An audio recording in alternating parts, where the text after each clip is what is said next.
2027 चुनाव की तैयारियों में बहुजन समाज पार्टी ने भी अब अपनी कमर कसना शुरू कर दिया है। बसपा के लखनऊ स्थित मुख्यालय पर आज एक बड़ी बैठक आयोजित की जा रही है और ये बड़ी बैठक इस मायने में है क्योंकि इस बैठक में जो तमाम पिछड़े समाज से जुड़े हुए जो लोग हैं, ओबीसी वर्ग से जो जुड़े हुए लोग हैं, उनको जोड़ने की कवायद में ये बैठक आज यहाँ पर हो रही है। एक तरफ जहाँ समाजवादी पार्टी पीडीए की बात करती है, भारतीय जनता पार्टी तमाम ओबीसी नेताओं को आगे बढ़ाकर उनको अलग अलग प्रतिनिधित्व देने का काम कर रही है, तो वहीं पहली बार ऐसा देखने में आ रहा है जब बहुजन समाज पार्टी ओबीसी समाज के नेताओं को लेकर के एक अलग और अहम बैठक आज यहाँ पर करती हुई दिखाई दे रही है।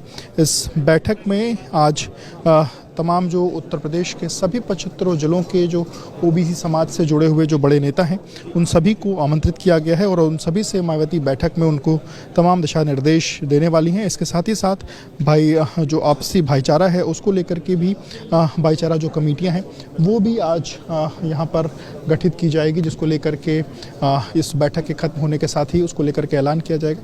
और बड़ी चीज़ यही कि जब एक तरफ पीडीए की बात हो रही है, एक तरफ ओबीसी नेताओं को आगे बढ़ाने की चर्चा हो रही है, उस दौरान अब बसपा भी जो अकेले चुनाव लड़ने की बात बार बार कह रही है, वो भी अब ओबीसी नेताओं को कहीं ना कहीं उनको प्रतिनिधित्व देते हुए और ओबीसी समाज के लोगों को अपने साथ जोड़ने की कवायद में आगे बढ़ती हुई दिखाई दे रही है। हमने देखा था किस तरीके से 2007 का वो दौर था जब 2007 में इस पार्टी ने ब्राह्मणों को तवज्जो दी थी, ब्राह्मणों को अपने साथ जोड़ा था। इसके बाद कई बार ऐसे समय आए जब मुस्लिम समाज के लोगों को अलग अलग समय पर उनको तवज्जो दी गई, पर उनको वो उस तरीके के जो फ़ायदे थे वो नहीं मिल पाए। और अब एक तरफ अगर कांग्रेस पार्टी की बात करें, वो भी ओबीसी समाज के तमाम लोगों को आगे बढ़ाने की बात करती है, बीजेपी बात करती है, समाजवादी पार्टी बात कर रही है। अब इसी कड़ी में बसपा की भी ये रणनीति है। देखना होगा कि रणनीति कितनी सफल होती है और इससे 2027 में कितना फ़ायदा बहुजन समाज पार्टी को मिलता है। बहुजन समाज पार्टी में आज ओबीसी समाज को जोड़ने को लेकर अहम बैठक है। लंबे समय बाद इस तरीके की बैठक बसपा में देखने को मिल रही है। बड़ी संख्या में बहुजन समाज पार्टी के जो कार्यकर्ता हैं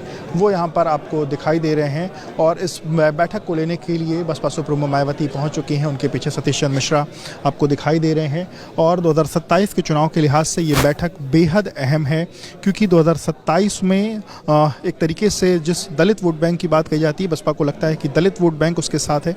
इसके साथ साथ अगर ओबीसी समाज उसके साथ जुड़ता है तो उसको बड़ी कहीं ना कहीं एक अच्छी सफलता जो है मिल सकती है। और इसी कड़ी में आज ओबीसी समाज को जोड़ने को लेकर के एक बड़ी बैठक आज बसपा कार्यालय में आयोजित हो रही है। और आपको बता दें कि बसपा ने अलग अलग समय पर अलग अलग वर्गों पर दांव लगाया है। 2007 में जब ब्राह्मणों के ऊपर दांव लगाया गया था उस वक्त बसपा सफल हुई थी। इसके बाद मुस्लिमों पर अलग अलग समय पर दांव लगाया गया, पर तब बसपा को सफलता नहीं मिली। और अब जब हर तरफ लोग ओबीसी समाज को जोड़ने की बात कर रहे हैं, कोई पीडीए की बात कर रहा है, चाहे भाजपा और कांग्रेस की बात करें, अलग अलग ओबीसी समाज के लोगों को जोड़ने की बात करें, उसी कड़ी में अब बसपा भी आ गई है और बसपा ने भी आज ओबीसी समाज को जोड़ने को लेकर एक बड़ी बैठक कर रही हैं। जो 75 जिलों से लोग, सभी कोऑर्डिनेटर्स यहाँ पर बुलाए गए और सबको आज अहम जिम्मेदारियां भी यहाँ से मिलने वाली हैं।